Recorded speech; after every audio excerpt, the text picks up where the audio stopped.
로마서 6장 23절 한 절 말씀을 봉독해 드립니다. 로마서 6장 23절입니다. 죄의 싹은 사망이요 하나님의 은사는 그리스도 예수 우리 주 안에 있는 영생이니라. 이 로마서 6장 23절은 어찌 보면 너무나 당연한 얘기가 중요한 얘기, 훨씬 치열했던 논증의 그 결말로서 등장한 것 같이 약간은 맥 빠진 느낌을 주곤 합니다. 죄의 삭은 사망이요 하나님의 은사는 그리스도 예수 우리 주 안에 있는 영생이니라. 이 얘기는 이제 예수를 믿고 구원을 얻은 모든 사람에게는 이제 익히 아는 사실이고 새삼스러울 것이 없는데, 이 로마서 6장, 즉 죄로 너희 죽을 몸에 왕노릇하지 못하게 하여 몸의 사욕을 순종치 말라 하는 이 싸움의 결론에 왜 이게 등장을 하는가 하는 것입니다. 그 가장 큰 이유는 이 23절을 그런 당연한 내용으로만 받고 그것이 여기 결론으로 등장할 만한 더 깊은 내용을 포함하고 있는 것을 우리가 놓치기 때문에 이 결론을 맥없이 생각할 수 있는 것입니다. 이 23절을 더 잘 이해하기 위해서 앞에 20절 말씀부터 연결해서 한번 보기로 합니다. 너희가 죄의 종이 되었을 때는 의에 대하여 자유하였느니라. 너희가 그때 무슨 열매를 얻었느뇨? 이제는 너희가 그 일을 부끄러워하느니 이는 그 마지막이 사망임이니라. 그러나 이제는 너희가 죄에게서 해방되고 하나님께 종이 되어 거룩함에 이르는 열매를 얻었으니 이 마지막은 영생이라. 이건 이미 이렇게 앞에 사망과 영생 얘기가 나오지 않았습니까? 그래 놓고 죄의 삭은 사망이요 이렇게 됩니다. 그래서 어찌 보면 단순한 반복 같고 좀 맥이 빠지게 됐습니다만 단어 하나가 빠져서 더욱 그래 보이는 것 같습니다. 23절은 우리말에서는 빠져 있지만 그 헬라어 원문에는 이런 게 하나 들어있습니다. 왜냐하면이라는 말이 들어있습니다. 그러면 이제 얘기가 좀 달라지죠. 왜냐하면 죄의 삭은 사망이요 하나님의 은사는 그리스도 예수 우리 주 안에 있는 영생이니라.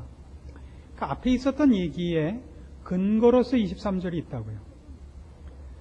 위에서 이미 낸 결론을 또 한 번 강조하려고 반복한 것이 23절이 아니라 앞에 있는 얘기들, 즉 21절에 있었던 너희가 그때 무슨 열매를 얻었느냐? 이제는 너희가 그 일을 부끄러워하나니 이는 그 마지막에 사망임이니라. 그러나 이제는 너희가 죄에게서 해방되고 하나님께 종이 되어 거룩함에 이르는 열매를 얻었으니 이 마지막은 영생이라. 왜냐하면 이렇게 된단 말입니다. 왜냐하면. 그래서 이 왜냐하면이라는 말이 여기 들어오는 이유, 즉 그 앞에 있었던 모든 내용이 왜냐하면이라는 23절에 도움을 받아야 하는 이유가 뭐냐 하는 것입니다. 그건 분명히 우리에게 두 길을 얘기하고 있는 중이었습니다. 죄 아래 살 때와 지금 하나님의 종으로 들어와 있을 때와의 차이. 우리로 하여금 죄에 대하여는 죽고 그리스도 예수 안에서 하나님을 대하여는 산자로 여기며 살아야 할 우리를 권면하는 중에 그때 삶과 비교해 보아라. 지금 너희가 신자가 되고 거룩한 사람으로 살게 된 것의 그 목적과 복들을 기억하라. 그렇게 옛날에 죄에게 너희를 바치고 죄의 종으로 살 때 열심인 것 같이 이제 의의 종으로, 하나님의 종으로, 순종의 종으로 너희를 열심히 드리고 거룩하게 살아야 한다 라는 얘기를 해놓고 왜냐하면 죄의 삭은 사망이요 하나님의 은사는 그리스도 예수 우리 주 안에 있는 영생이니라 가 근거가 되냐 말이죠. 이런 이유가 있습니다. 죄의 삭은 사망이요 하나님의 은사는 그리스도 예수 우리 주 안에 있는 영생이니라 하는 이 얘기는 하나님 안에 들어와 있는 운명과 죄 안에 있는 운명의 냉혹한 고정성을 우리에게 증거하고 있는데 초점을 갖고 있습니다. 죄의 삭은 사망입니다. 죄를 지면 죄값으로 사망에 이릅니다. 하나님의 안에 있는 자는 영생으로 갈 것입니다. 그런데 여기 있는 얘기는 예수 믿으면 천국 가고 예수 믿지 않으면 지옥 간다는 얘기를 반복하고 있는 것이 아니고, 죄를 짓고 죄 안에 있는 자의 가는 결국은 사망일 수밖에 없어요. 사망일 수밖에 없다는 건 그 가는 길 중에 사망에서 영생으로 나갈 수 있는 샛길이 없다고요.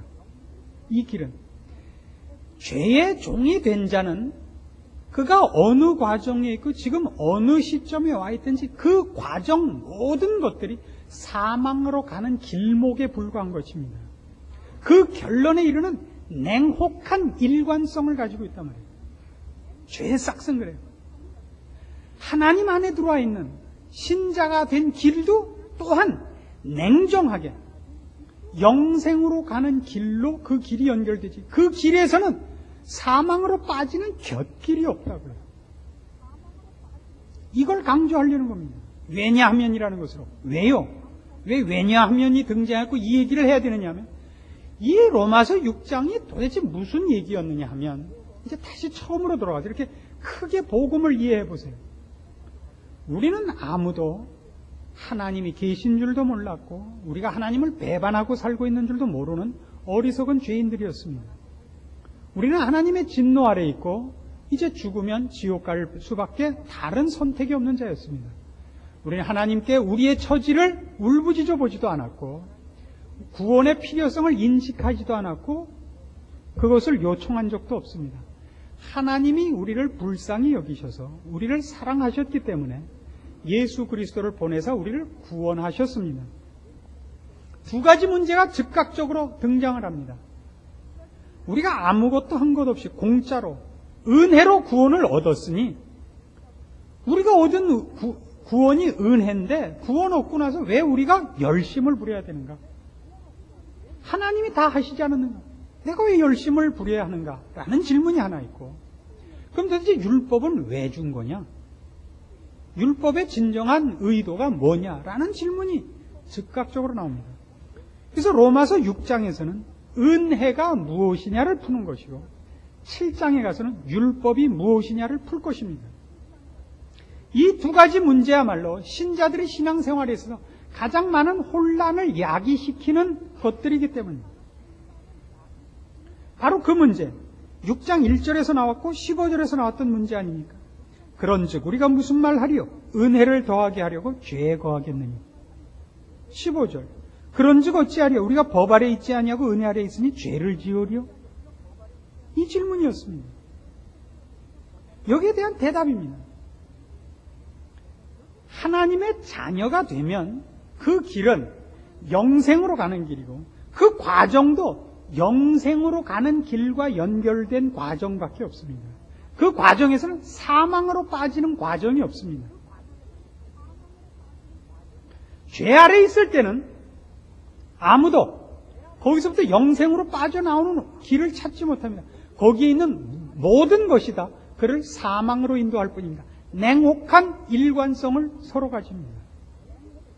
그래서 우리에게 사도 바울이 답을 이렇게 하는 셈입니다. 너희의 질문이 얼마나 어리석은가를 봐라. 은혜가 뭐냐? 은혜란 너희가 옛날 죄 아래 있었을 때, 죄의 종이었을 때 거기서 도무지 영생으로 나올 어떤 방법도 길도 없어요. 죄 아래 있으면 사망으로 갈 수밖에 없어요. 그 과정에서 어떤 일이 일어나도 그것은 사망으로 가는 길목이지, 사망으로 가는 길과 영생으로 가는 길이 교차하는 건널목이 없습니다. 잠시 동안 같이 가는 어떤 공유된 길도 없다고요. 거기서 빠져나올 수 없었던, 죄 아래 있으면 사망으로 갈 수밖에 없었던 너희를 우리가 노력하지 않고 우리 힘으로 하지 않고 하나님이 우리를 거기서 꺼내서 하나님의 자녀로 삼으셨습니다. 그래서 이 레일 위에 있는 이상은 사망으로 갈 수밖에 없었던 우리를 이제 영생으로 가는 레일 위에 올려놨습니다. 이 레일을 벗어날 수가 없습니다. 그런데 미련하게도 뭐라고 자꾸 우리는 질문을 하느냐 하면, 공짜로 왔으니 내가 놀아도 되지 않느냐라고 자꾸 묻는단 말이에요. 바울이 대답하는 것은 죄의 싹은 사망이요 하나님의 은사는 영생이니라. 우리는 영생에 이르는 레일 위에 올라와 있는 이상은 여기서 사망을 열매 맺는 과정으로 갈 수가 없어요. 이해하시겠어요? 사망의 길에 들어서 있는 사람이 영생의 길에 들어와 있을 수 없고, 영생의 길에 있는 자가 사망의 길에 들어가 있을 수 없어요. 은혜가 우리에게 한 일은 이 사망의 길에서 우리가 영생의 길로 우리의 노력과 우리의 조건과 상관없이 옮겨졌다는 사실이에요. 그래서 우리가 여기서 사망의 길을 상상하고 사망의 길을 동경하고 그리로 나를 팔아먹는 것은 실제로는 팔려가지 않았는데 길을 멈추고 앉아서 구경하고 있는 꼴이 된다는 겁니다. 갈 수 없어요. 갈 수 없다고요.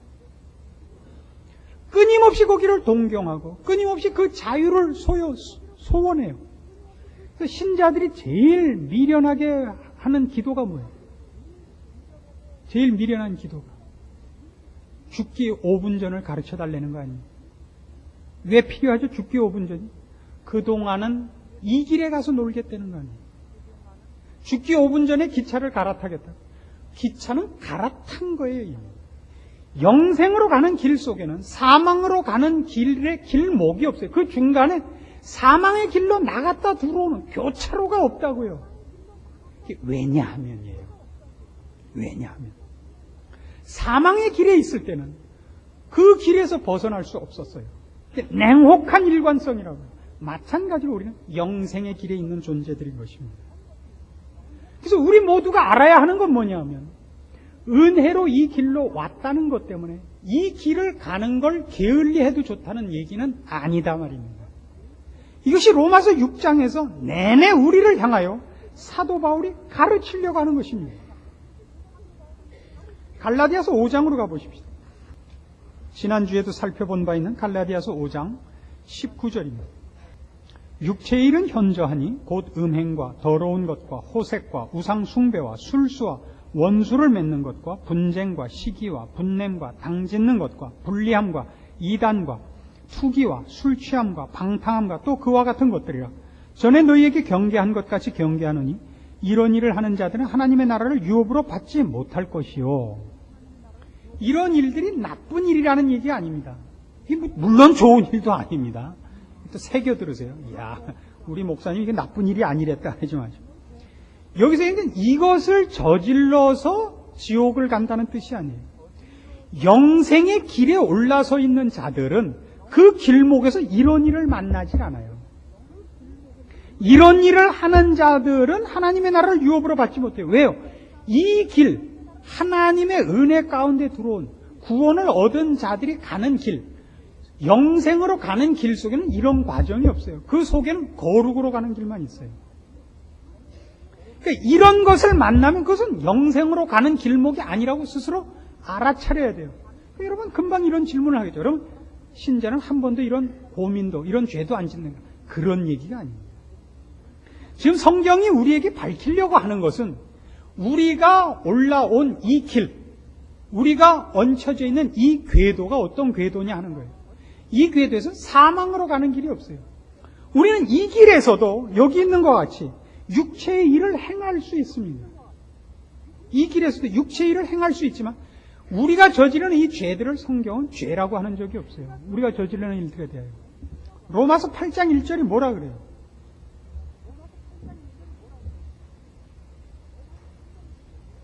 로마서 8장 1절. 그러므로 이제 그리스도 예수 안에 있는 자에게는 결코 정죄함이 없나니 이는 그리스도 예수 안에 있는 생명의 성령의 법이 죄와 사망의 법에서 너를 해방하였음이라. 이게 밤낮 우리가 혼동을 하는 거예요. 제가 이 부분을 지금 로마서 이 6장부터 와서 6장, 7장, 앞으로 8장, 9장 나갈 생각을 하니까 아주 이가 다 갈려요. 설교를 살살 할 수가 없어요. 왜냐하면 이건 대단히 많이 신자들이 오해하는 것이고, 그래서 여러분들에게 이 말씀이 제대로 들어가지 않게 하려는 어떤 그 반대들을, 영적인 반대들을 많이 느끼고 힘이 들어요. 그래서 그리고 제 연약함을 느끼겠어요. 어떻게 더 이상 잘 설명할 방법이 없고 제 연약함을 더욱 확인할 수밖에 없어서 더 힘든지 모르겠습니다. 분명히 해야 되는 건 이겁니다.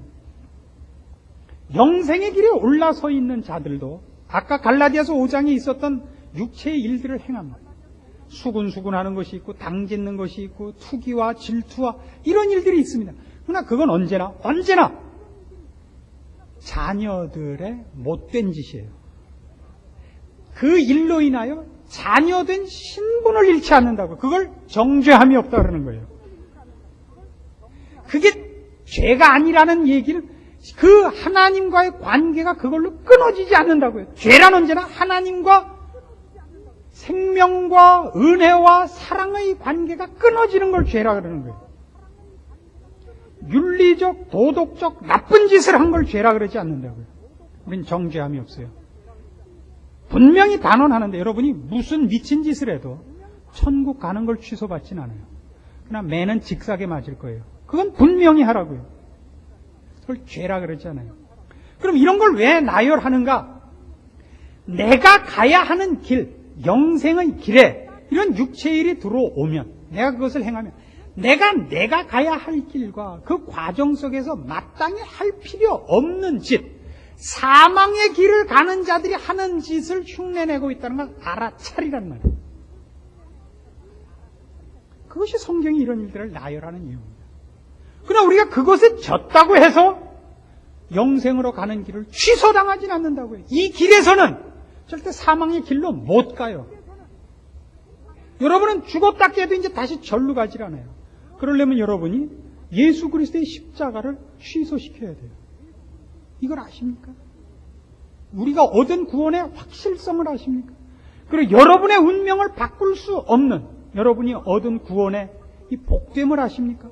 그러기에 여러분은 여러분이 마땅히 가야 할 길, 영생으로 가는 길, 거룩으로 가는 길을 여러분은 행해야 하는 것입니다.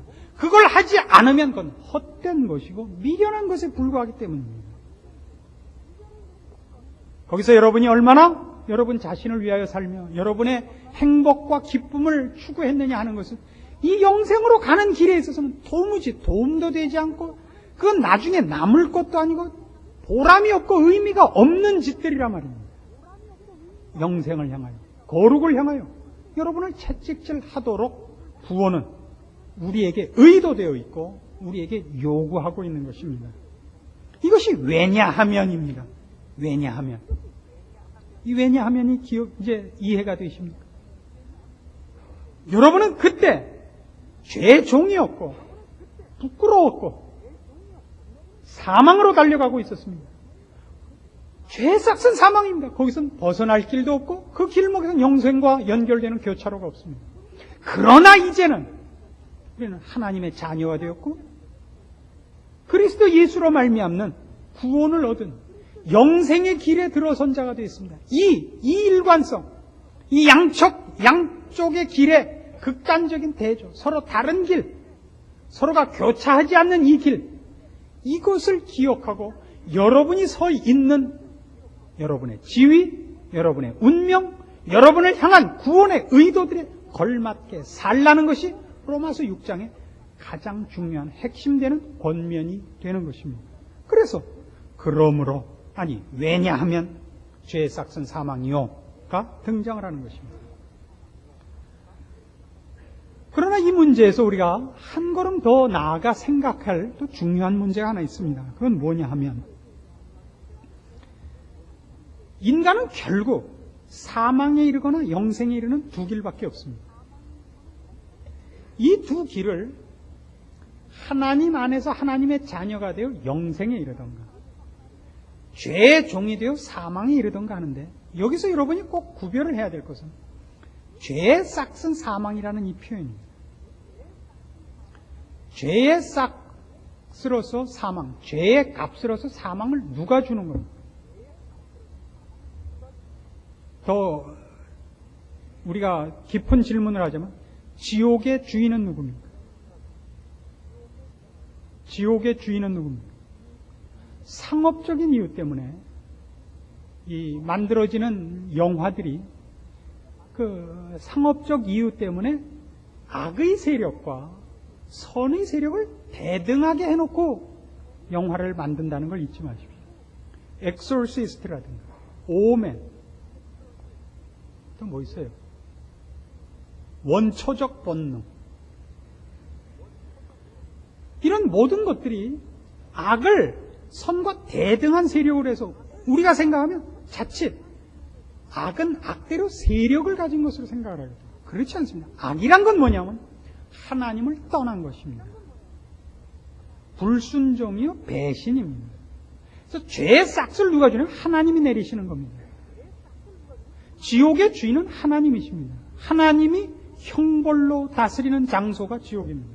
사탄도 그곳에 죄값을 받으러 던져질 것입니다. 그도 거기에 죄수로 갇힐 것입니다. 그래서 우리는 무엇을 확인할 수 있느냐 하면 결국 인간이란 하나님 안에 있느냐 하나님 밖에 있느냐밖에 없습니다. 하나님 밖에 있는 자를 죄인이라 그럽니다. 우리는 어떻게 생각하기 일쑤냐 하면 죄에 그 자신을 맡기는 자가 있고 하나님께 자신을 맡기는 자가 있고 사이에 자기가 자기의 주인이 되는 적이 있다고 생각합니다. 신자 중에도 그런 오해가 있고 불신자 중에도 그런 오해가 있습니다. 그래서 우리가 사람을 평가할 때 이런 식의 평가가 있을 수 있단 말이에요. 그는 참 의롭다. 그는 참 용감하다. 그는 참 성실하다. 이런 표현은 신자는 다시는 가져서는 안 됩니다. 그가 얼마나 선한지, 그가 얼마나 의지가 있는지, 그가 얼마나 성실한지, 그가 얼마나 고귀한 이상과 고귀한 인격을 갖고 있는지는 우리는 따지지 않습니다. 우리가 보는 인간은 단 이거밖에 없습니다. 그가 죄의 종이냐 하나님의 종이냐입니다. 그가 아무리 고귀하고 그가 아무리 훌륭해도 그것이 하나님의 종이 아니고 자신을 치장하는 것이라면 우리는 그걸 부러워해서도 안 되고 그것을 목표로 삼아서는 안 되는 것입니다. 죄의 싹과 하나님의 은사 안에 있다는 구별을 잊지 마십시오. 우리는 하나님의 은혜로만 사는 자입니다. 우리는 스스로 서 있는 자가 아닙니다. 우리는 늘 하나님의 은총을 구해야 되는 존재들입니다. 그러나 우리는 끊임없이 우리의 잘난 것을 치장하기 위하여 독립된 모양을 보이려고 합니다. 더 이상 하나님을 찾지 않고 하나님의 도우심 없이도 혼자 자립하고 있는 모습을 가지기를 누구나 소원합니다. 그래서 애한테 우리가 끊임없이 좋은 학교를 들어가려는 이유가 그겁니다. 끊임없이 좋은 학교 가려는 이유가 그거예요. 남한테 구걸하고 살지 말라 이거예요. 심지어 하나님께라도 네 손으로 벌어먹고 살고 네가 소원하는 걸 남의 도움 없이 다 얻을 수 있는 실력자가 되라는데 좋은 학교 보내는 이유가 있는 겁니다. 신앙이라고는 눈꼽만큼도 없는 덜 된 사람들이 모여서 신앙을 모욕하고 있는 겁니다. 우린 끊임없이 하나님께 의존해야 됩니다. 하나님 외에 우리에게 신령한 것을 줄, 경건과 생명과 영혼에 속한 것을 줄 리가 없습니다. 그래서 우리가 보는 인간은 그렇습니다. 그의 존재가 얼마나 하나님께 영광이냐로만 판단합니다. 그가 얼마나 성실하냐, 훌륭하냐, 괜찮으냐는 안 따집니다. 우리 그걸 좋아해요. 그래서 얼마나 쓸데없는 무모한 기도들을 하는지 모릅니다. 빌립보서 1장에 가보시겠어요?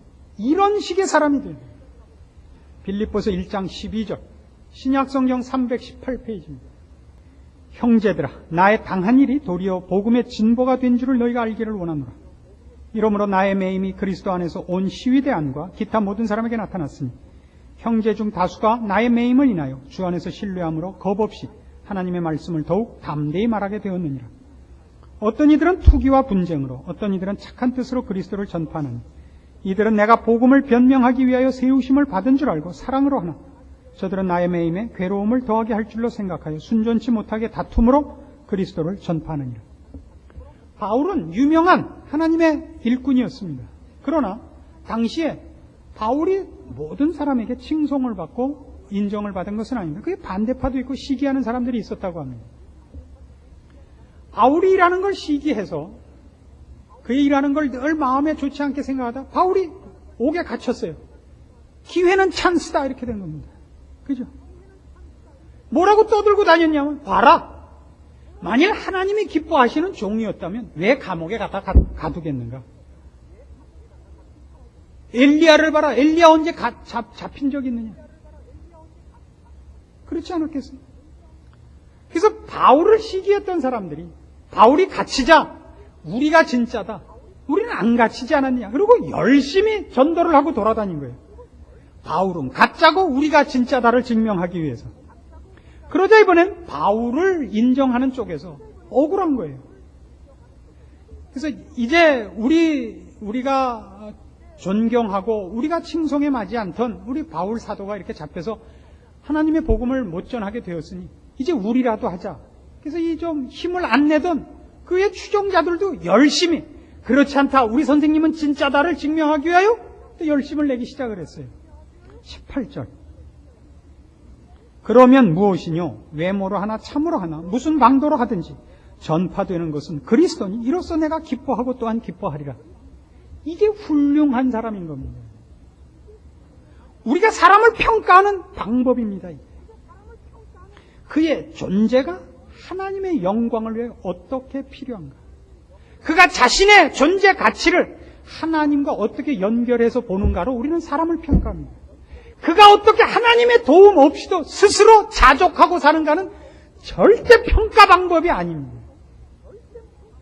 사위 고르실 때 무슨 의사, 판사, 또 뭐 있어요? 목사는 또 안 부르죠. 이렇게 해놓고 저보고 무슨 결혼식 해달라. 이건 안 돼요. 이건 아예 하러 오지도 마세요. 그냥 아주 가장 덜 떼먹은 결혼식이에요. 서로 사랑했는데 신앙이 좋아서 봤는데 알고 보니까 그거였다. 그럼 할 수 없죠. 그건 할 수 없죠. 그래서 골랐다. 그건 안 돼요. 참으로 치사한 겁니다. 제가 악을 쓰니까 저보고 뭐라 그럴 거 없어요. 하나님 앞에서 그런 겁니다. 우리는 누구를 의지해 살며 무엇을 위해서 사는 겁니까? 우리의 신앙이 뭡니까? 이런 것들이 하나도 연결이 되지 않는 꼴을 너무나 자주 보는 거예요. 디모데전서 1장으로 갑시다. 신약성경 337페이지 늘 확인해야 돼요.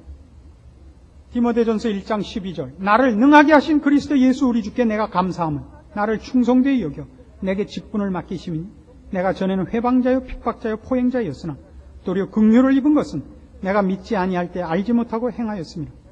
우리 주의 은혜가 그리스도 예수 안에 있는 믿음과 사랑과 함께 넘치도록 풍성하였도다. 미쁘다 모든 사람이 받을 만한 이 말이요. 그리스도 예수께서 죄인을 구원하시려고 세상에 임하셨다 하였도다. 죄인 중에 내가 괴순이라. 죄인 중에 내가 괴순이라. 겸손을 떠는 게 아닙니다. 옛날 우리 6.25 일어나고 고아들이 많이 생기고 전체적으로 사회가 살기 어려웠을 때 미국에서 많은 구호물자가 왔습니다. 구호물자를 누구에게 줍니까? 선착순은 어떻게 매깁니까? 가장 불쌍한 순서로 주는 거입니다. 그렇지 않습니까? 고아부터 줬죠. 그래서 고아원 자녀들이, 고아원에 다니는 애들이 부모 가진 애들보다 더 좋은 옷을 입었었다고요. 기억나십니까? 바울의 얘기는 그겁니다. 하나님께서 왜 예수 그리스도를 보내셨느냐? 죄인을 구원하러 보내셨다. 죄인을 구원하러 보냈다. 의인을 부르러 보낸 것이 아니라 의인은 없는 거고요. 내가 죄인 중에 괴수니라. 내가 제일 먼저 그리스도의 은혜를 받아야 할 존재다. 이것이 사도 바울이 증거하는 자기 꼬라지입니다. 그의 능력, 그의 실력, 그의 성품 아무것도 자랑하지 않습니다. 자기가 어떻게 예수 그리스도가 필요한가로만 자신을 내세우고 있습니다. 하나님의 은혜의 필요성을 간증하기 위해서 자기가 죄인 중에 괴수가 되는 것을 부끄러워하지 않습니다. 목사가 이 설교를 할 때 그가 공부를 많이 하고 박학다식하고 머리가 좋고 언변이 능하고 하는 자와 죽게 매어 달려 신음하며 쩔쩔매며 앞에 서는 자는 어느 쪽이 낫습니까? 물론 후자가 낫습니다. 왜요? 왜 그렇죠? 이건 인간의 머리로 나오는 것이 아니니까요. 이것이 똑똑하고 그의 실력에 의해서 짓거려지면 우린 이게 성경 말씀인지 본인이 만들어낸 철학인지 헷갈린다고요. 그러나 저 같은 사람이 설교를 하면 분명하잖아요. 전 저 사람 게 아니다. 그게 우리의 존재 가치입니다. 그러나 끊임없이 목사들이 갖는 유혹은 뭐냐 하면 박사 되고 싶고 똑똑하다는 소리를 듣고 싶어요. 그래서 신자들 중에는 짐진 목사에게 아첨을 한답시고 뭐라 하냐면 우리 목사님 보통 사람 아니야. 목사가 됐으니 목사라고 사업을 했어도 10대 재벌 안에 들었을 거예요. 이거는 모욕입니다. 커다란 모욕입니다. 하나님께 모욕입니다. 다른 거 했으면 다른 거 할 게 없죠. 그저 그나마 목사라도 시켜줘서 그저 입에 풀칠을 하고 삽니다. 다른 거 했으면 벌써 깡통 찼죠. 그게 우리들이 자랑해야 할 일인 겁니다. 그가 어떻게 공부를 잘했고 어떻게 성실하고 어떻게 그는 근면하고 이런 것들은 전부 자기 치장밖에 안 된단 말이에요. 물론 그래야 됩니다. 하나님의 종으로서 하나님의 사랑을 받은 신자로서 성실하게 사는 모습과 혼동하지 마십시오. 그러나 그것이 자기 치장이 되어서 하나님의 도움도 하나님께 의지하는 것도 필요 없는 자로서 독립된 존재로 자기 치장이 된다면 그는 훌륭한 사람도 신자도 아닌 것입니다. 이게 우리가 놓치지 않아야 되는 모습입니다. 16절 계속 봅니다. 그러나 내가 긍휼을 입은 까닭은 예수 그리스도께서 내게 먼저 일체 오래 참으심을 보이사 후에 주를 믿어 영생 얻는 자들에게 본이 되게 하려 하심이니라. 그러니까 바울은 자신을 모델로 생각하고 있어요. 자신이 의지의 화신, 성실함의 결과를 나타낸 그런 입지전적인 모델로 자신을 삼는 것이 아니라 자신에게 은혜를 베푸신 하나님이 드러나는 데 쓰임받는 모델이란 말이에요. 그래서 17절 만세왕 곧 썩지 아니하고 보이지 아니하고 홀로 하나이신 하나님께 존귀와 영광이 세세토록 있어지이다. 아멘. 이렇게 되는 겁니다. 여러분이 신자라면 마땅히 이렇게 돼야 됩니다. 여러분은 영생에 이르는 길에 섰습니다. 여러분은 사망을 향하여 가는 길과 교차되는 아무런 교차로를 갖고 있지 않습니다. 여러분은 여기서도 하나님을 모르는 사람들이 짓는 것과 같은 어떤 도덕적, 윤리적, 종교적 실패를 할 수 있습니다. 그러나 그것이 여러분을 이 길에서 이탈시키지 못할 것입니다. 여러분은 미련해질 수 없습니다. 여러분이 받은 은혜는 영생을 향하여 여러분을 떠밀고 있는 하나님의 힘입니다. 여러분은 지혜로워야 되고 여러분은 순종해야 됩니다. 그리고 여러분은 여러분의 존재와 여러분의 삶을 통하여 여러분에게 베푸신 사랑, 여러분에게 허락하신 은혜의 그 주인된 하나님의 영광이 드러나는 하나님의 종으로 살아야 할 것입니다. 그것은 여러분의 기쁨이고 여러분의 복이고 여러분의 자랑이고 여러분의 영광이고 여러분을 찾아오셨고 여러분에게 은혜를 베푸셨고 그리고 아직도 얼마든지 불쌍한 죄인들을 향하여 구원의 문을 열어놓고 계시는 하나님의 영광을 드러내는 복된 인생이 될 것입니다. 이 길에서 여러분은 절대 돌이키지 마십시오. 미련한 자리에 서지 마십시오. 스스로를 기만하지 마십시오. 기도하십시다. 하나님 아버지 은혜를 감사합니다. 우리가 영생의 길에 섰고 하나님의 장중 안에서 이 영광된 결과에 이를 것입니다. 우리로 지혜롭게 하시고 우리로 열심 있게 하시고 우리의 삶을 통하여 우리를 찾아오신 하나님이 영광받는 인생이 되게 하시옵소서.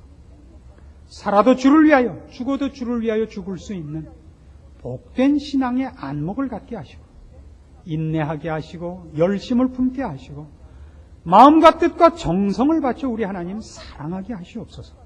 예수님의 이름으로 기도합니다. 아멘.